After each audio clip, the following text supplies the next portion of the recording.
Un grand plaisir d'être invité et je pense qu'il y a eu des activités qui font en sorte que les Angolais se retrouvent, le défilé des mondes, il y a un beau repas qui représente tout ce qui est culinaire angolais.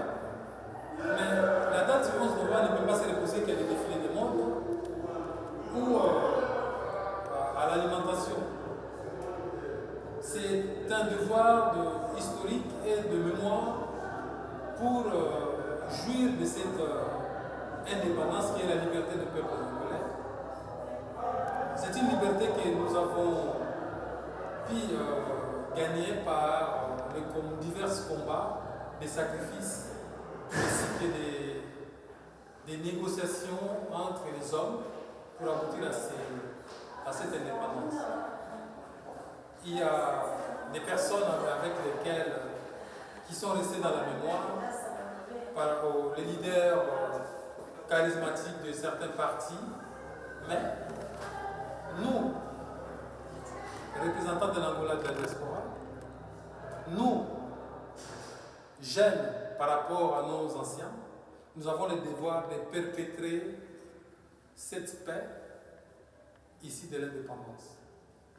Mais pour être indépendant, il y a eu une colonisation. La cause de la colonisation, avant l'arrivée de la colonisation, il y avait déjà une vie.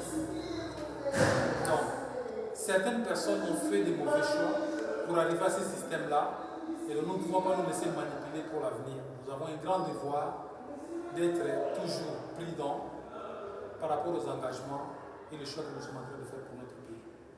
Voilà l'argument que je peux parler de l'indépendance, parce qu'il ne suffit pas seulement d'être indépendant. L'indépendance c'est bien, mais si nous sommes bâtis pour l'indépendance, on voit aussi le côté social de la chose. Est-ce que les peuples angolais sont indépendants? Indépendants par rapport au drapeau, oui, mais par rapport à leur vie sociale, je pense que c'est ce que nous devons voir pour avancer. Voilà ce que je veux dire. Merci. J'ai une deuxième question. En fait, lorsqu'on parle de l'indépendance de l'Angola, nous sommes au 43e anniversaire de l'indépendance de l'Angola. Théoriquement, l'Angola est indépendant. Mais quand est-ce que nous aurons l'indépendance économique en Angola? Je pense que ça c'est un travail, de gouvernants et c'est un travail géopolitique international. Ça ne dépend pas que des non-gouvernants.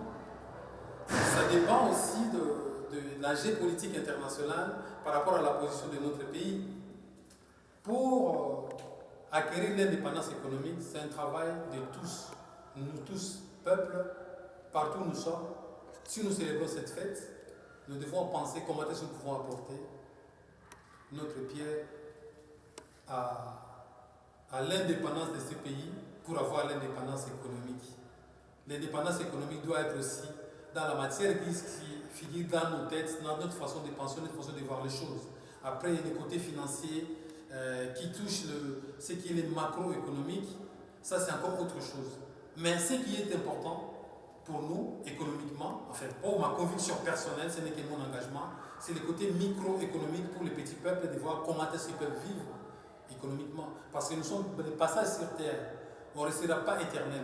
Qu'est-ce que nous laisserons à nos enfants? Et qu'est-ce que nous avons mis en place par rapport à ce que nos aïeux ont laissé? Voilà. J'ai une deuxième question en ce qui concerne les Angolais de la diaspora. Selon les statistiques, nous sommes à 27 millions des Angolais, selon le dernier recensement, et il y a moins à peu près, les chiffres ne sont pas exacts, plus de 2 millions qui sont à l'étranger, en exil.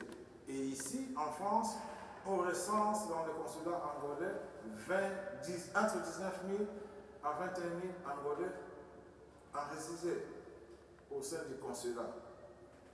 C'est le consulat angolais en France. Et tant que président de l'association, de la Confédération angolaise ici en France, nous savons très bien que le gouvernement de notre pays, Angola, n'a pas un projet politique, il n'a pas de projet adéquat pour nous, les Angolais de la diaspora. Donc ça veut dire, en résumé, nous sommes victimes de la politique du gouvernement angolais.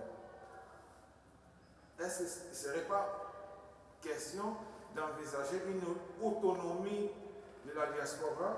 Je dirais par exemple comme en France, on voit les départements d'outre-mer français comme les Antilles qui font partie de la France, mais qui ont une politique adéquate à leurs propres intérêts.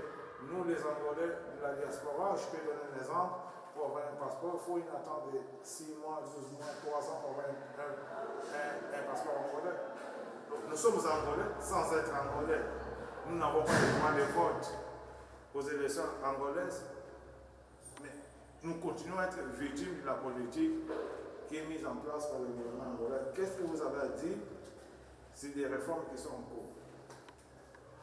Bon, enfin, là, le côté politique que vous parlez, je ne suis pas en accord avec vous en disant que le gouvernement angolais n'a pas de projet pour les Angolais de la diaspora.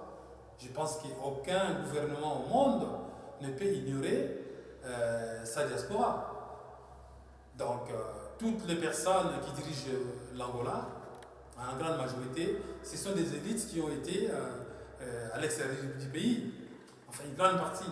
Je ne vois pas comment ils n'auront pas un projet par rapport à ça. Alors, concernant ce qui est l'histoire de passeport et autres, ça, c'est des problèmes personnels qu'un l'un de nous peut avoir. Mais ce que nous devons comprendre, si le pays n'a pas besoin de sa diaspora, on n'aura pas besoin d'avoir un consulat pour recevoir les personnes. Mais chaque cas, et c'est un cas particulier. Donc si quelqu'un a un cas particulier qu'on n'arrive pas à traiter, on ne peut pas les généraliser. Alors, l'autonomie de la diaspora, vous avez tenu à un point qui est très essentiel. Nous ne pouvons pas rester comme des commandeurs auprès des gouvernements angolais. Nous-mêmes, la diaspora, nous pouvons nous organiser pour avoir la possibilité de créer des mécanismes qui peuvent nous faire gagner, avoir de l'argent ou de la finance pour mettre certaines structures en place qui vont nous aider à avancer. Et si le gouvernement peut nous aider dans ce sens-là, c'est encore autre chose. Mais je ne pense pas qu'on reste là en commandeur pour attendre que le gouvernement nous donne ce qui nous pas dans leur projet. Voilà. Donc c'est ce que j'avais à dire. Mais il y a beaucoup d'ouverture. Depuis le passage du président ici en France, il y a eu certaines avancées qu'on ne voit pas encore, mais il y a des projets autour où certains entrepreneurs ou les entrepreneurs angolais qui ont des projets. Et je pense qu'il y aura une fenêtre, si ce n'est pas la porte, il y aura une fenêtre d'entrée pour pouvoir apporter notre pierre dans le développement du pays. Et autour de ça, les relationnels fera que nous pouvons avancer dans ce sens. Voilà. Nous vous remercions pour des précisions. Merci beaucoup.